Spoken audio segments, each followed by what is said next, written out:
பொண்ணுக்கு 4 வருஷமா வரம் தேடிட்டு இருக்கோம். ஒரு இடம் கூட சரியா அமைய மாட்டேங்குது. ஏன் பொண்ணு பாக்குறதுக்கு நல்லா தானே இருக்கா? அரசாங்க மாப்பிள்ளையா தேடுறீங்களா? ஐயோ, அந்த ஆசையெல்லாம் எங்களுக்கு எப்பவும் விட்டு போச்சுங்க. இப்ப கிடைச்சாலும் வேண்டாங்க. ஏதாவது பெரிய இடமா தேடுறீங்களா? அப்படியெல்லாம் எதுவும் இல்லம்மா. என் பொண்ண கடைசி வரைக்கும் கண்கலங்காம வச்சு காப்பாத்துற ஒரு நல்ல மனுஷன் கிடைச்சா போதும்னு நினைக்கிறோம். அதுக்காக எல்லா இடத்துலயும் பாத்துக்கிட்டு இருக்கோம். எல்லாம் கூடி வர மாதிரிதான் தெரியுது. ஆனா கடைசி நேரத்தில் தள்ளி போயிடுது. நாங்களும் போகாத கோயில் இல்ல, செய்யாத பரிகாரம் இல்ல. எங்களுக்கும் என்ன செய்யறதுன்னு வழி தெரியலம்மா. வணக்கம் அபிராமி. முருகா, வாங்க ஜோசியரே வாங்க. சரியான நேரத்துல தான் வந்திருக்கீங்க, உட்காருங்க. சரிம்மா. இந்த பொண்ணுக்கு பாவம் 4 வருஷமா சரியான வரனே அமையலையா. என்ன காரணம்னு பாருங்களேன். ஜாதகம் இருக்கா?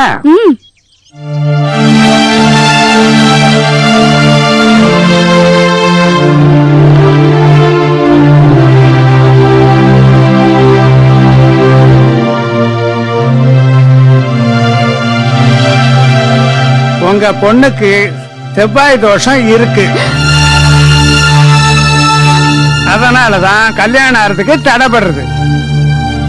பொதுவாகவே ஒரு ஜாதகத்துல 2, 4, 6, 8, 12 ஆகிய இடங்கள்ல செவ்வாய் இருந்தா கல்யாணம் தடைபடும்.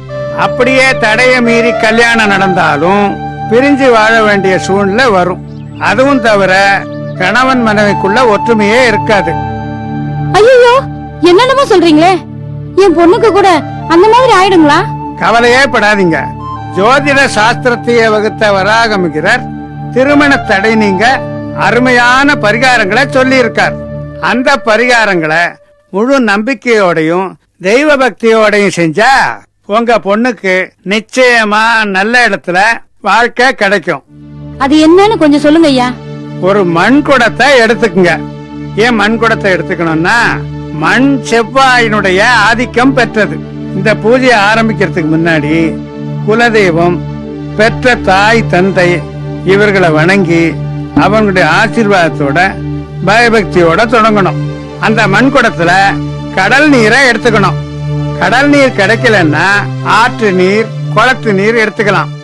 ஏன் கடல் நீர் ரொம்ப விசேஷம்னா, கடல்ல இருந்து எடுக்கப்பட்ட உப்பும் கடல் தண்ணீரும் தான் கண் திருஷ்டிய போக்கக்கூடிய அருமருந்து. அப்படியா? அதனாலதான் கடல்ல இருந்து எடுக்கப்பட்ட உப்ப கண் திருஷ்டிய போக்க பயன்படுத்துறோம். ஓஹோ.